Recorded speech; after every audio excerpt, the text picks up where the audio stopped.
Good morning, students. How are you all? I hope you all are doing good at your home. So, student, today's subject is English, and we will continue. We will move on our chapter number 3. That is the need of the silence. As you all know, we completed our 2 chapters, and this is your third chapter. So now we will continue the reading portion. Now we will start the reading portion. So the first line is this age will, and the chapter name is need of silence. मतलब जो silence होता है, जो चुप्पी होती है, उसकी हमें कितनी ज़रूरत है. This age will probably be known as the noisiest in the human history. जो ये वाली एज है, जो अभी हम जी रहे हैं लाइफ, हमारे मुताबिक ये वाली लाइफ है जो इसमें सबसे ज़्यादा नॉइज़ होती होगी. नॉइज़ मतलब क्या होता है? शोर. ठीक है. We create a lot of noise not only to show that we are in a happy festive mood, to canvass votes, to advertise a commodity और a point of view, but also for its own sake. जो noise है, हम इतना शोर मचाते हैं, सिर्फ हम इसलिए नहीं मचाते हैं, ये चीज़ शो करने के लिए, जताने के लिए नहीं मचाते कि हम हैप्पी हैं, या हम कोई त्यौहार मना रहे हैं, या हम वोट कर रहे हैं, या हमारे इलेक्शन चल रहे हैं, या हम कोई चीज़ को बेचने के लिए कर रहे हैं ये चीज़, या कुछ भी, बट हमें शोर मचाना है. Noise is the greatest bane of our modern line. जो आज के टाइम पे जो नॉइज़ है, वो हमारा सबसे बड़ा, हमारी जो आज के टाइम पे सबसे ज़्यादा बैन होना चाहिए. In every moment of our lives, we are being distracted by necessary noise. हमारी हर मोमेंट में लाइफ के हम कहीं ना कहीं डिस्ट्रैक्ट होते हैं. मतलब हमारा ध्यान बढ़ता है किसकी वजह से? जो नॉइजेज होती है, नेसेसरी नॉइज़ की वजह से. मतलब जो बोलने की ज़रूरत होती है उतनी नॉइज़, उतनी आवाज़. अननेसेसरी नॉइज़, जितना हमें नहीं ज़रूरत होता वो वाली नॉइज़, या पर्पसफुल नॉइज़, या purposeless. Enough to weaken our nerves and maintenance. हमें जितना शोर की हमें ज़रूरत होती है उतना शोर, या फालतू का शोर, या नहीं चाहिए, या ज़रूरत का शोर, या अनज़रूरत का शोर. लेकिन ये सब कहीं ना कहीं हमारे जो माइंड होता है, उसकी जो नर्व्स होती हैं, उसको वीक करने के लिए और हमें पागल बनाने के लिए इनफ होती है. If the average Indian life is only 65 years, note this was written many years back, we have only ourselves to blame it. जो बहुत पहले ये लिखा गया था कि जो इंडियंस है उनकी लाइफ 65 ईयर्स होगी, आज से जो बहुत साल पहले लिखी गई है ये बात, तो इसके लिए हम किसी को भी ब्लेम या किसी को भी हम बोल नहीं सकते हैं कि तुम्हारी वजह से ऐसा हुआ. ये क्योंकि हमारी खुद की वजह से ही हमारी उम्रें कम होती जा रही है. The noise in and around us is wearing us out at a traffic space. जो नॉइज है हमारे अंदर और जो हमारे बाहर, वो हमें कहीं ना कहीं किसी ट्रैफिक स्पेस में पहुंचा देती है. Someone noted recently that present day babies are peculiarly loud throated. किसी ने अगर नोटिस किया हो तो आज के टाइम पे क्या होता है कि जो बेबीज होते हैं पैक्युलरली, के फिलहाल पिछले बेबीज से ज़्यादा आज के जो छोटे बेबीज होते हैं उनकी थ्रोट, मतलब जो उनके गले की आवाज़ है या जो उनकी पिच होती है बोलने की, वो बहुत ज़्यादा लाउड, मतलब ऊंची होती है एज कंपेयर टू पिछले ज़माने से, या पिछले एशियन टाइम में जो नॉर्मली बेबीज़ की आवाज़ होती थी. They look elegant and sweet. वो बहुत ज़्यादा मैनर्स वाले, एलिगेंट मतलब सभ्य, और स्वीट मतलब प्यारे लगते हैं, no doubt. But the moment they open their mouth they let out a shattering volume of sound. But जब भी वो अपना मुंह खोलते हैं तो इतनी शटरिंग मतलब हिला देने वाली, इतनी तेज वॉल्यूम में बात करते हैं. School teachers do their best from the beginning by ordering every few seconds in the classroom silence silence. जो टीचर्स होती हैं वो शुरू से ही बच्चों को बोलना शुरू करते हैं, कि ऑर्डर देना शुरू करते हैं कि प्लीज़ चुप हो जाइए, silence silence. But it does not appear to have any effect on children. But ये बात चिल्ड्रंस के ऊपर बिल्कुल भी फर्क नहीं डालती है.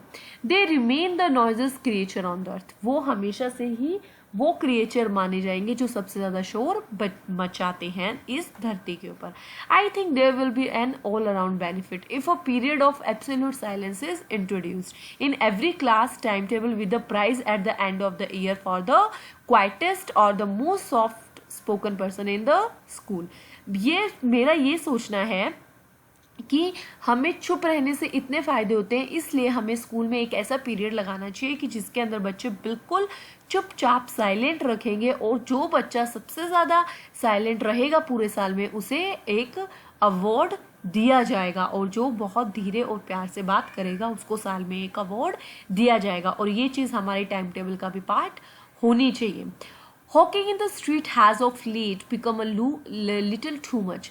Hawking means कि बेचना. Hawkers किसे बोलते हैं? फेरी वालों को हम hawker बोलते हैं. जो सब्जियां वगैरह बेचने आते हैं हमारी गली में, वो भी आजकल बहुत ज़्यादा लाउड बात करते हैं. It seems impossible to concentrate on any study or writing at home, particularly if one's window look over a street.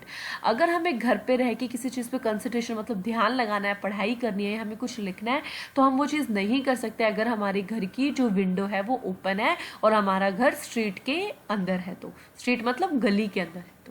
Even if one retires to the back of house, one may not be safe, since the hawker seems to set the pitch of his voice on the basis that you should be searched out and pierced through and through, even if you are hiding in the innermost of the house. जो hawkers होते हैं, अगर हम इस चीज़ से बचने के लिए घर के किसी ऐसे कोने में बैठते हैं जहाँ पे हमें आवाज़ ना आए, लेकिन जो hawkers होते हैं उनकी पिच इतनी लाउड होती है, वो घर के हर छोटे से छोटे कोने के अंदर भी हमें सुनाई देती है. At the moment when I am writing this, जब मैं इस मोमेंट पे इस चीज़ को लिख रहा था, I see and hear two plantain sellers coming on each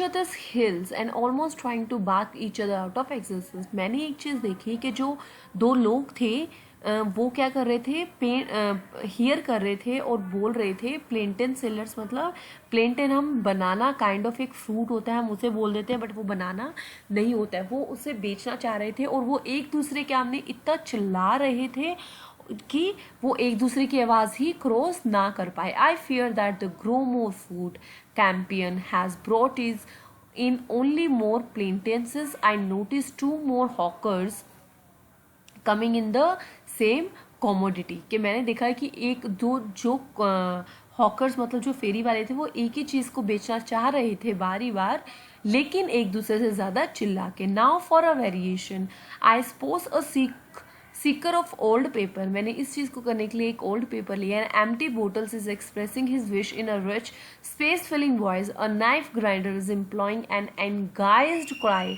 like one caught in the trap, and many others follow. All that we understand is that they are shouting something. It may about anything from giggling oil cake to lotus flowers, brinjals, bangles. We are surrounded by a moving loud market all the time. जब मैंने ये चीज़ देखा कि किसी को भी कोई भी चीज़ बेचनी है, बट अगर वो कुछ भी बेच रहा है तो वहाँ पे हमें नॉइज मिलेगी ही मिलेगी. I have dread of living next to a man owning a motorcycle. मैं वहाँ पे रहता हूँ जहाँ पे एक पर्सन के पास मोटरसाइकिल है. When this motorcyclist starts out, the agitation he creates lasts half an hour even after the machine itself has gone out of sight.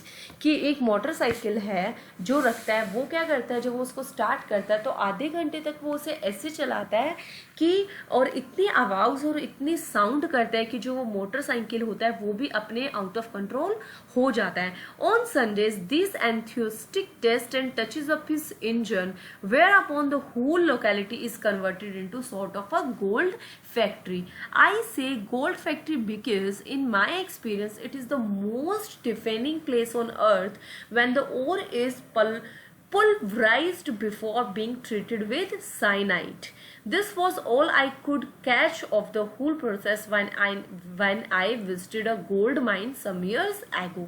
जब मैं बहुत साल पहले एक गोल्ड की माइन में गया था या फैक्ट्री में गया था, तब मैंने देखा था जैसे वो गोल्ड को बनाते हैं, वहाँ पे जितना पॉल्यूशन होता है वही सेम चीज़ वो पर्सन वहाँ पे क्रिएट कर रहा था जब वो अपने टेस्टिस जो अपने इंजन को पाउच अप करता है, टचअप देता है और वो कन्वर्ट कर देता है हर चीज़ को उस गोल्ड की, अपनी गली को ही गोल्ड की फैक्ट्री की तरह.